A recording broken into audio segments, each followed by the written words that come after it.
It's Thursday the 31st, it's month end, I'm still FX Plu and this is CurrencyTransfer.com's market update. So the main headlines today are that the euro rallies as the Italian president grants more time to form a government, sterling remains under pressure from economic slowdown and Brexit fears, and the dollar index starts correction as positivity fades.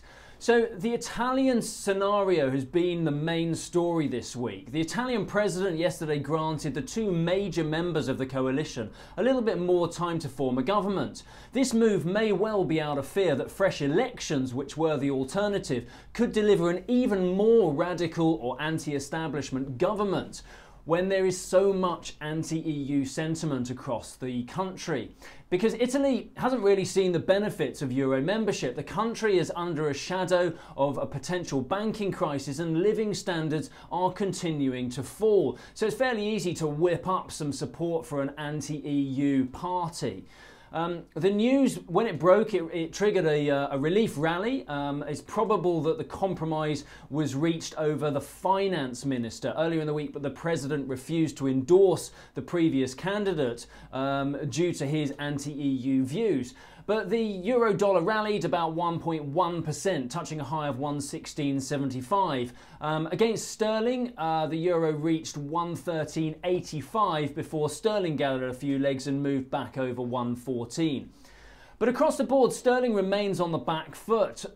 Pressure is coming from economic data, monetary policy and Brexit, all of which are discouraging traders from closing out their short positions. The Brexit proposals for the future relationship with the EU could be released as early as next week, but following the earlier spat, the market is gearing up for disappointment of a hard Brexit. The Bank of England waded in with this spat out of fear of a no-deal scenario with Brexit. Their concerns are not so much around the fabric of any deal, but rather the aftermath.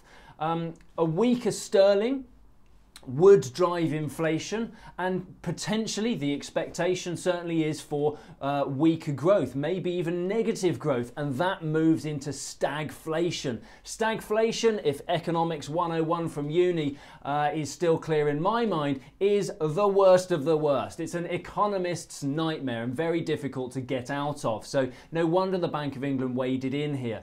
Cable yesterday touched 132.45 before correcting a little to close at 133, but it does remain fragile and susceptible to negative news. Plenty of downside risk for sterling at the moment.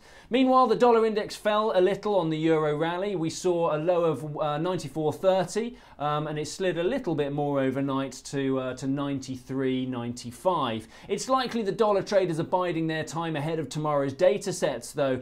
We have non-farm payrolls, obviously a big highlight of the week, and also inflation data is due, both of which will provide a little bit more near-term clarity over the view of interest rate path, which may solidify expectations over any rate hike expectations for the FOMC meeting in June. Yesterday's ADP employment data came out a little weaker than expected. Now, the correlation between ADP and non-farm payrolls has widened a little over the years. It used to be very, very in tune. Not so much now. They're slightly different data sets. However tenuous this link may be, it is viewed in our office as a precursor to the sweepstakes. So bear that in mind. It was a near miss, but a miss to the downside, and consider that when you place your bets for the non-farm sweepstake.